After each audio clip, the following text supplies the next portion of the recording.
Dear students, in order to upload your SBA to the Moodle platform, you must follow some steps to do so. Before you are given those instructions, however, it is expected that you have been using your Moodle account. If you have not been doing so, or you do not have a Moodle account, please contact the IT department to ensure that your account is set up, following which, please activate and subsequently follow the instructions on this video to submit your SBA. Remember, you can activate your Moodle account by watching the TAMCC Moodle video on YouTube. Some of the instructions you may already be familiar with. Ignore what you know and pay attention to what you do not know. Now, here are the steps to upload your SBA. Step 1.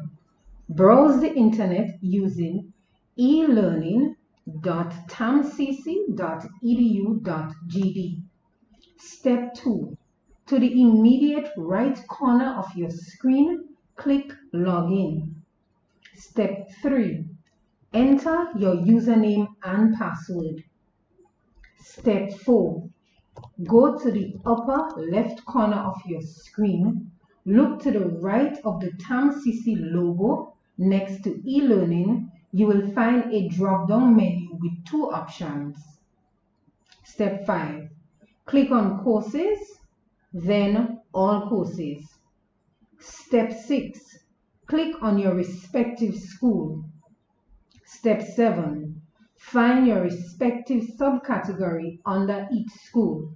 Under the School of Arts, Sciences and Professional Studies, CAPE Submission 2021. Under the School of Continuing Education, CSEC Submission 2021. Step 8. You will now search and find your course and lecturer's name.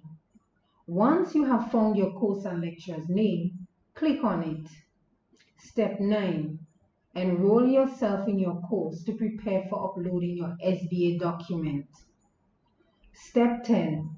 Once you have enrolled, you will find your drop box to place your SBA. Remember to have your document ready to upload. Step 11.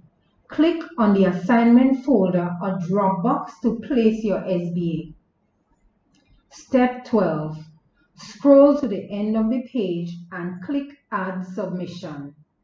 To the right of File Submissions, click the white paper icon to add your file. Then choose the file. Next, upload the file. Finally, save changes.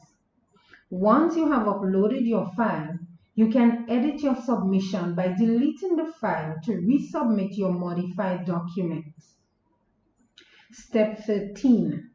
If you have deleted your file, to resubmit, you must go to the Edit Submission option and re-upload the file again by following the same instructions you used to submit your file previously. Then, save changes. Remember, students, the Dropbox will only accept your submission 3 days prior to the due date. Please use your time wisely. Do not wait too late to try to submit. Leave room for technological glitches or other challenges. The exams office would apprise you of important information needed before your submission dates. If you need further assistance, please contact me, Candy Joseph Gay, on caundil@tamcc.edu.gd or dial 440-1389 extension 2377. Good luck.